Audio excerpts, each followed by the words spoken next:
When we had a briefing last time, with regards to the operation, there were smaller towns which fell under our national defense forces. Since then, there are major developments regarding the operation. Now there are larger towns like Aksum, Adwa, and Adigrat, which have now been unfettered from the hands of the TPLF leadership and our National Defense Force, now leaving behind these major towns, which are literally Tigray region. Next to these towns, there is only one major city, which is Mekelle. So by and large, now the Tigray region is under the control of our defense forces. And now it's moving forward to Mekelle, as you might have heard yesterday, which was disclosed by the Prime Minister and the armed forces. Mekelle is now being encircled in the range of about 50 to 60 kilometers. And you might also have seen or witnessed the photo and the video shots regarding the towns which have been fallen under the hands of our National Defense Forces, particularly the Aksum town, which is actually ransacked and devastated by the fleeing special forces and militia of TPLF. They've attacked and destroyed partially the tower of the airport. They also destroyed the runway by dozers, and they destroyed some of the equipments and also the properties of the Aksum town, which actually could be rehabilitated, but the intent of ruining and destroying cities and towns would depict how reckless and ruthless this team is against its own people, against its own country, how it doesn't hesitate to destroy what comes before it unless it rules it, unless it uses it, unless it remains under its control, then so it shows its determination to destroy whatever is under its disposal. That's why the Prime Minister yesterday had to issue an ultimatum of 72 hours to let the people of Mekelle understand that the beginning of the end is within reach, and that our defense forces have now effectively encircled Mekelle, and now it is easy to target any military installations which are hidden in any places. But again, the reason for the Prime Minister to issue the ultimatum and to let the people of Mekelle understand the reality is that because the people have been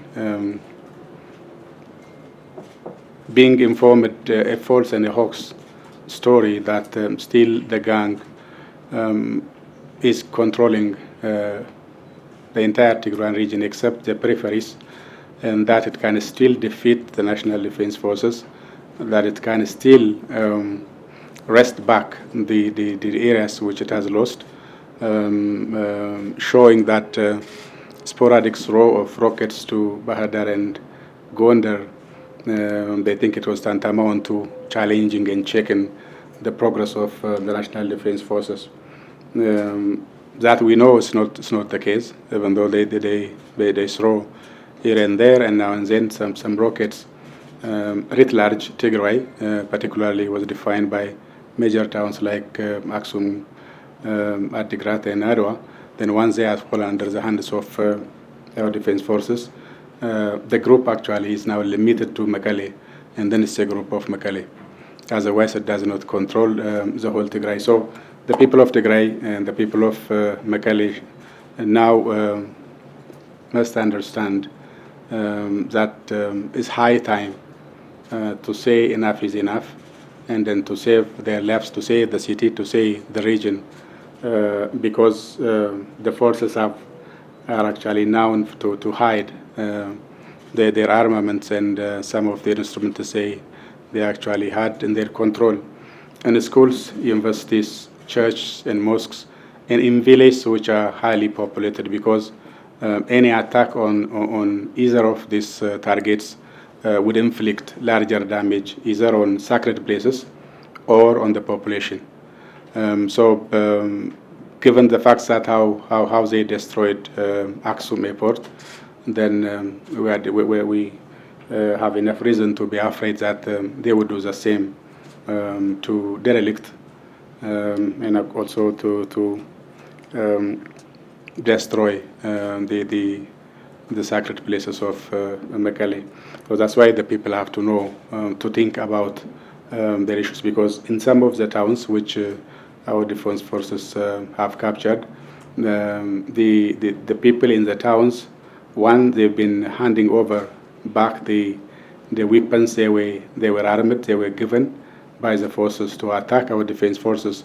Now they changed their mind, and then now they are handing over the arms to our defense forces. And then now they're also pointing out some hideouts of areas with militia and the special forces for our national defense forces.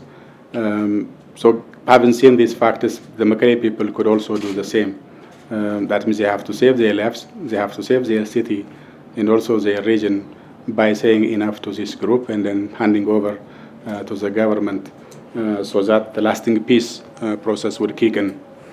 The other aspect, what remains is that since the rehabilitation process for even for those special forces and militia in the towns which have already been foreign and or defense forces, to rehabilitate these militia forces to pacify themselves and then to assume their daily and peaceful life with the community. So elders, religious leaders have begun playing their role to actually rehabilitate these uses. That could also be done in Mekelle once the handing over of the forces who are hiding in Mekelle has been done. The other issue is the talking of this the agenda on peaceful, lasting peaceful mechanism. Last time, as you might have heard, the AU chair, South African president, decided to send some envoy to Ethiopia. So the government actually made it clear that the prime minister would receive and talk to these envoys as a matter of respect for African initiative and the African leaders. But again, because facts on the ground have now changed and have come to their very end, there could be several scenarios, mechanisms whereby the lasting peace issue could be discussed about, but not with this particular group, because this particular group has now become fugitive and actually remained in Mekelle, because by and large most of Tigray have now fallen under the hands of our defense forces. There are a number of pressure groups, elders, religious leaders, civil societies could also discuss about the mechanisms, the ways as to how to bring about lasting peace in Tigray, and the ways and mechanisms as to how quick the ringleaders and the gang of which the arrest warrant have issued could surrender to our defense forces.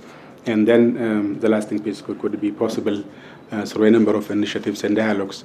So the Prime Minister would receive this envoy in the coming couple of days, and all possible scenarios will be on the table to talk, except the bringing the gang to the table as a legitimate entity. Otherwise, other options would be possible for discussion. So these were the major development issues since we had our second briefing. Good afternoon, everyone.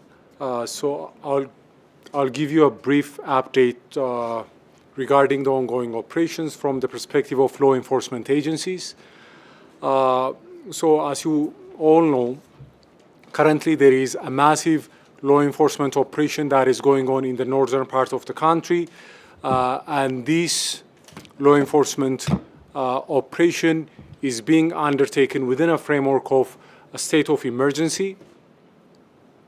So first, I would like to highlight why there is a need for such for such an operation, why there is a need for a state of emergency, and what are the laws that we believe have been violated by criminal elements within the TPLF.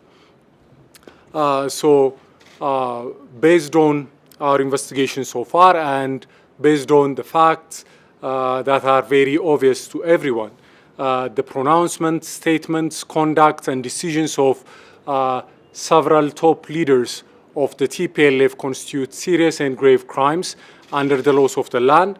I would highlight only some of these crimes in relation to which we are conducting investigation.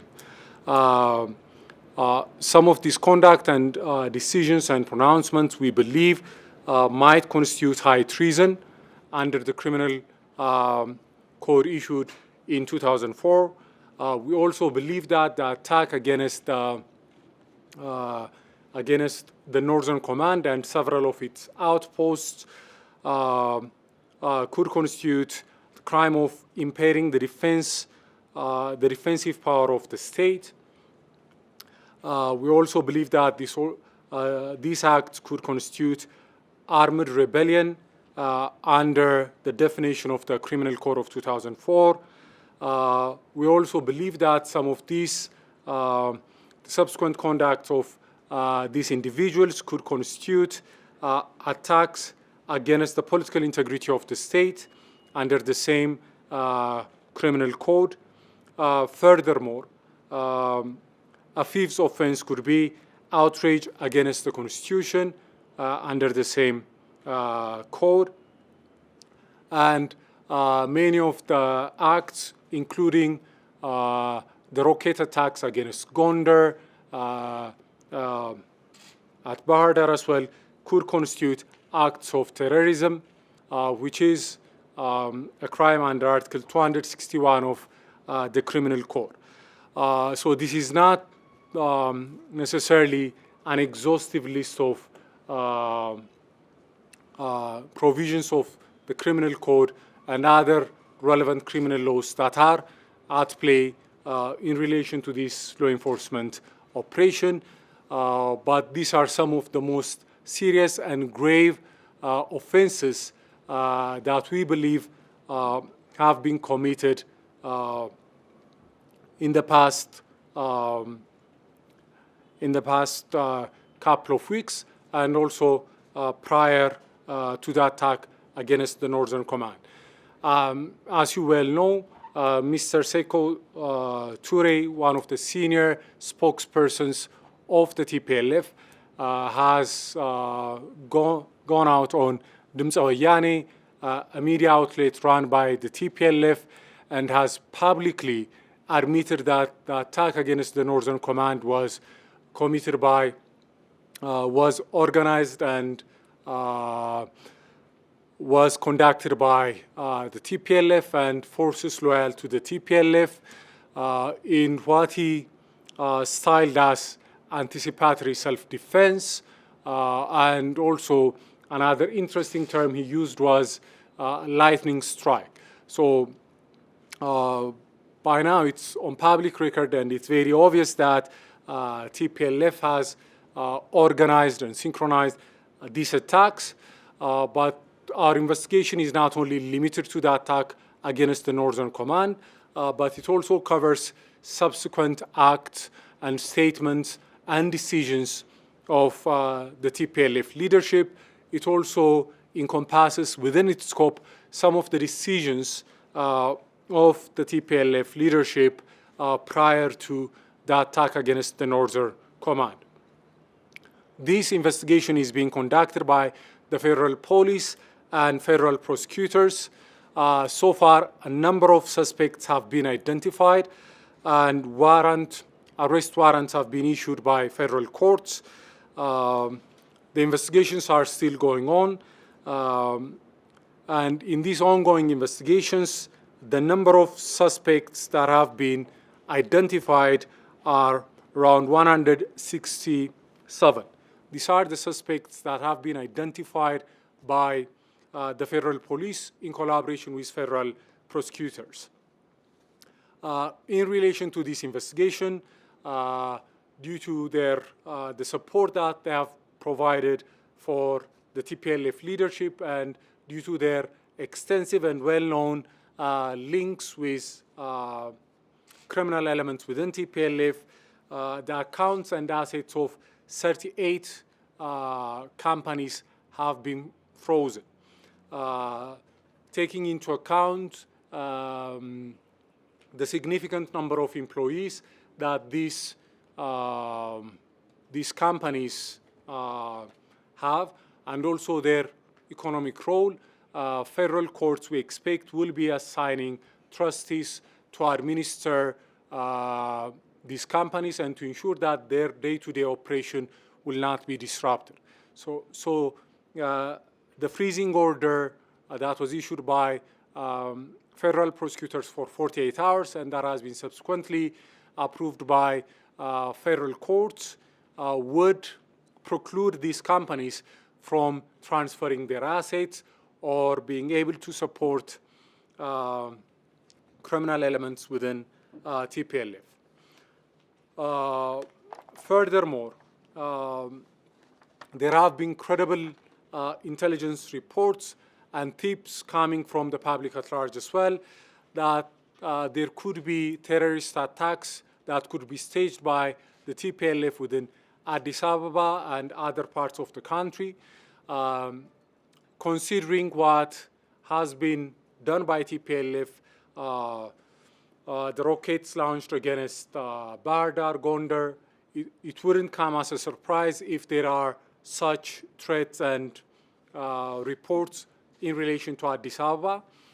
And as preventive and precautionary measures, the federal police and the Addis Ababa police are taking several measures.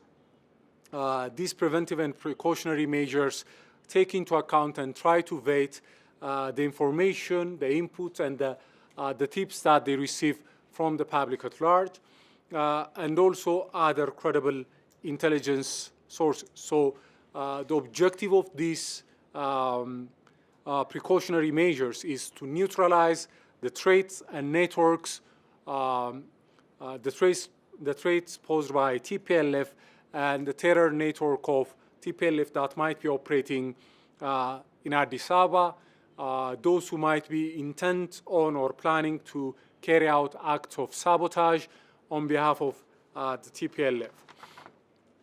In relation to these precautionary measures, the Addis Ababa police in particular has been conducting some search and conducting some investigations, and in relation to this investigation, around 343 suspects have been detained.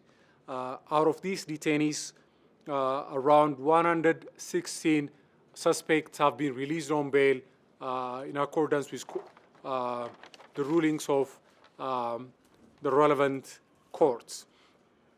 One thing that I would like to highlight in relation to these precautionary measures and investigations that are being conducted in Addis Ababa is that there have been complaints in relation to abuses or excesses that might have occurred as a result of this operation. These are complaints we take very seriously. We understand that there could be isolated incidents. There could also be instances where police officers and law enforcement personnel might have acted out of line, out of bounds. So taking these concerns into account, the federal police and the Addis Ababa police are setting up a complaint handling mechanism.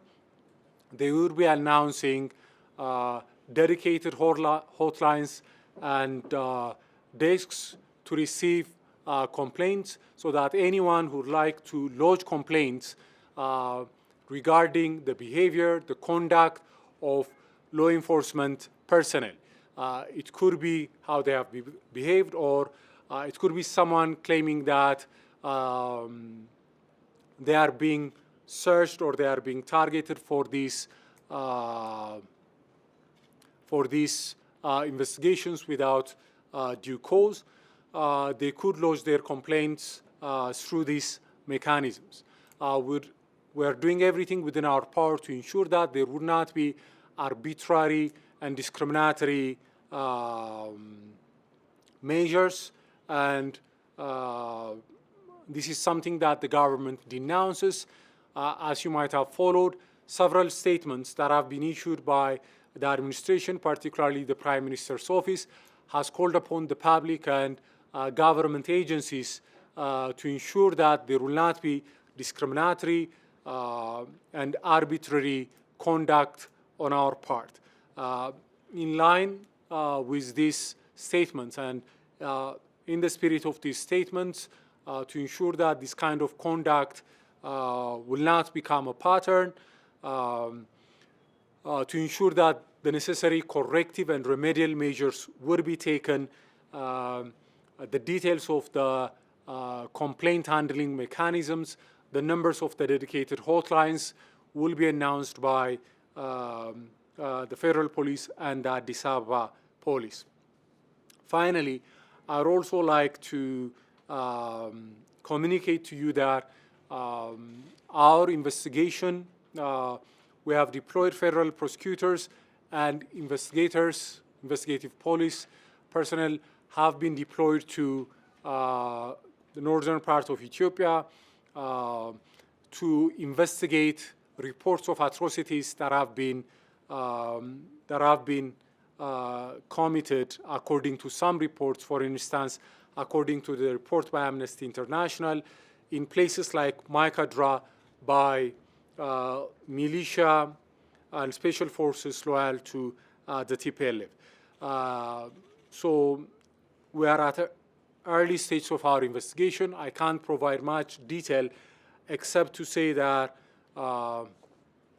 this is an investigation we'll take very seriously. That will be done with the utmost care. And as soon as we have further details, we would communicate those details to the public and to the press. We understand that the Human Rights Commission is conducting its own independent fact-finding mission and investigation.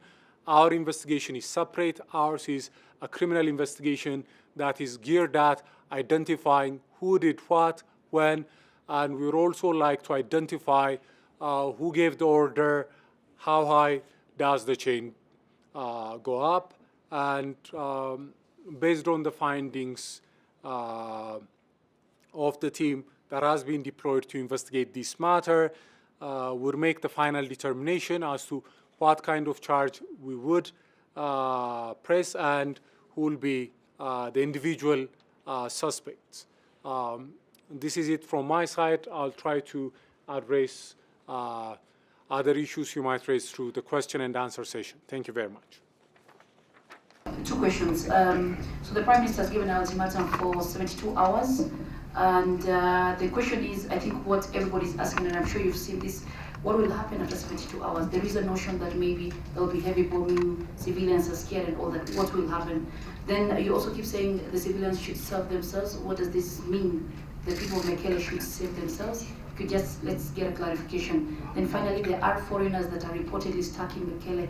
I don't know if that has come as a consideration while the operation is going on. Thank you. Individuals have been detained and deported from other countries related with the current situation. Is there any information regarding these issues? This is a final number, and I was wondering if you could also tell us how many of these individuals have already been arrested. Thank you. So there are certain individuals whose extradition we might seek from other countries, but as far as my information goes, those extradition requests have not been granted until now. So this will be an ongoing process. These things are, in their very nature, very lengthy, very bureaucratic, so they might take some time before we have any final answer on extradition requests. So those are still at their early stages those are pending. So out of 167 individuals who are on the list of suspects issued by the federal police, there are several who have already been apprehended, mainly military personnel, certain officers within the army, in relation to whom we have every reason to believe that they have received orders of the TPLF and they have collaborated in the commission of the crimes that I have stated earlier. The numbers are not final. So as I have said, this is an ongoing investigation, and depending on the additional information we get, the number of suspects might increase, and that will be communicated to the public as we go along. All right. There are three questions forwarded to me.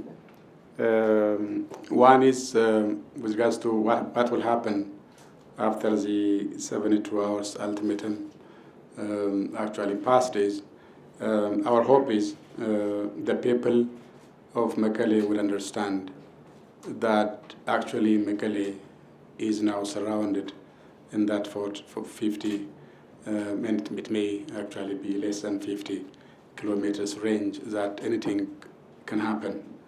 Now the thing is, we believe they are being fed with a false and a hoax news that the TPLF forces are still challenging the National Defense Forces, and now they have effectively checked the National Defense Force from advancing towards Mekelle.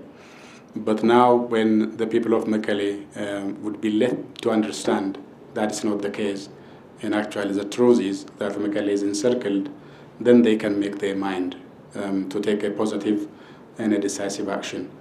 If you have seen the progress when our National Defense Force have been capturing the cities and towns, what it used to do is to let the city alone, and then to make a big turnaround to surrounding the cities, so that it can cut off the militia and special force of TPLF from its command force and then from its routes. Once that happens, the case was the city dwellers actually used to approach our National Defense Forces and then giving their armaments which they were supplied to attack the very National Defense Force, and actually also to force the militia and special forces of the TPLF to surrender themselves to our National Defense Force. So what happened was, without the towns and cities being attacked, by just cutting off the route of the command force, and then the special force and the militia actually were melted away, mingling with the community, having or leaving their arsenals. Now what follows then is to have a rehabilitation process to give them confidence so that they can join the community and then pursue their peaceful life, and then to take their arms away from the special forces and militia and to hand over to our National Defense Forces. Our hope is once the Mekelle people would understand that it is actually encircled in that very short radius, then they can do the same what other cities have been doing in Tigray region. The other fear is that we have a hunch, given the fact that the TPLF forces have committed irreverence for our sacred places like mosques and churches, they can still use that egregious act on the mosques and the churches of Mekelle again. Again, given the fact that it's been destroying bridges, now I think as of yesterday we had about 6 bridges which have been destroyed, a number of roads across the way. Then, given what happened to Aksum Airport, these forces could actually turn on Mekelle itself, so they may destroy the city. When our general was saying that it was within the range of a tank, what he meant was when the defense forces were capturing other cities and towns, they didn't have to pass through the cities. They have to make a big detour, actually, to go for rugged terrains. Now, that terrain is actually passed. They don't have to climb mountains and hills, because all the mountains, hills now have been left behind our National Defense Force, and what remains is a plain land, which is easier for tankers. So he was just explaining the fact that we have actually overcome the difficult task of moving to the rugged terrain. Now we are on the plain land, so it's easier for us. That was one fact. The other fact which he meant was that Mekelle is within the range of a tank, which means military-wise, it is easier to strike. That's the simple fact. The other aspect is to let the people that once that happens, then it's human that people would take a right choice, a choice which saves themselves, a choice which saves their future. So once they are let to know what is happening, what is actually a brute truth, then they will turn for their succor, which is recording for the rational choice of pushing these forces away and now saving their city and their future. That was an advice. So by providing a brute fact, it's letting people to understand the reality and then make a right choice. What will happen after the 72 hours ultimatum is passed, I think, is we hope people will understand the reality. Then they can tell the hoax which they were being fed by the TPLF and the reality which is at their doorsteps, and then they can understand and choose and take the right action, like other dwellers of Aksum, Madigrat, and Adwa have actually taken. If that won't be the case, it's just an if, it's wild guess. What might happen is there are a number of targets now the TPLF forces have used as a hideout and also to put their arsenals. Maybe very small, as an indicative, as a symptom of what has been said could also be done. So maybe a very specific target could be hit so that people would understand. So what was said was actually true, and then move for their right direction. So we hope people would choose, because they are smart people. Once they are given the right information, they will decide the right thing, and government would actually keep on hoping that Mekelle would be saved. So to save yourself and to save your city means by alienating themselves, they can leave the city if they wish to the suburbs and periphery, whereby the ringleaders would be left alone. So that could be also an option. They can inform to our defense forces where the actual leaders are actually hiding out and where the actual armaments are put, so that they could be a precise strike on the city and then now to engulf the city. So the Mekelle people would have a number of choices to collaborate with national defense forces to avoid any strike, because the slightest strike is a loss for us. Even if we hit one school, even if we hit one residence, even if we hit one road, it's a loss. So by collaborating, we can save the city and also one life, because now they are hiding out in a densely populated city. The slightest strike would end up losing lives or properties or sacred places. So we can avoid that by collaborating. That's what it means, and I think we still keep on believing that Mekelle people would do that. Foreigners who choose to be living in Mekelle, they're actually living Mekelle in their hundreds. It's been a week since a number of embassies, UN agencies, have been evacuating their employees and also their staffs through Samara, which is Afar region. Today, I think, yesterday evening, one plane arrived having UN agency staffs and other embassy staff members. This morning, I think, there is another plane, so it keeps on coming. There are a number of safe corridors to just try to transport people from Mekelle and Tigray to Afar area. They do it on their own. Now it becomes easier because a number of areas are now liberated, and then it's only Mekelle. So once they leave Mekelle, then it becomes easier for the government to escort and usher in any requests which are coming. I think these were questions that we raised, and thank you for today.